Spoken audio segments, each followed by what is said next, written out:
انا للہ و انا الیہ راجعون پاکستانی معروف سیلیبریٹی مختصر علالت کے بعد انتقال کر گئیں۔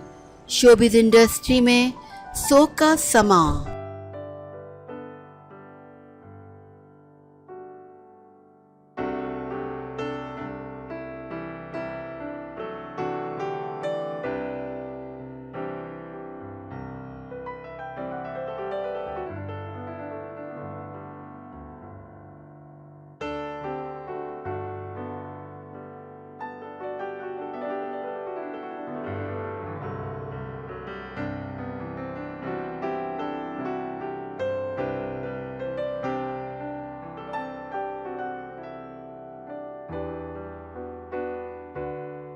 جمہوریت اور خواتین کے حقوق کے لیے بھرپور جد و جہد کرنے والی ممتاز شاعرہ و مصنفہ فہمیدہ ریاض مختصر علالت کے بعد انتقال کر گئی ہیں۔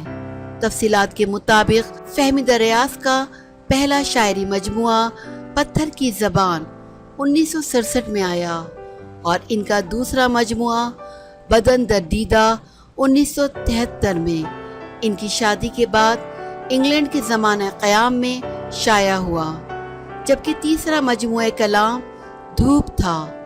فہمیدہ ریاض گزشتہ چند ماہ سے بیمار تھیں۔ فہمیدہ ریاض 28 جولائی 1945 کو میرٹھ میں پیدا ہوئیں اور طالب علمی کے زمانے میں حیدرآباد میں پہلی نظم لکھی جو فنون میں چھپی۔ فہمیدہ ریاض نیشنل بک فاؤنڈیشن اسلام آباد کی سربراہ بھی رہیں۔ فہمیدہ ریاض جنرل ضیاء الحق کے دور میں بھارت چلی گئیں اور ضیاء الحق کے انتقال کے بعد پاکستان واپس آئیں۔ فہمیدہ ریاض کی محبوب صنف سخن نظم تھی۔ وہ اپنی تانیسی اور غیر روایتی خیالات کے لیے معروف تھیں۔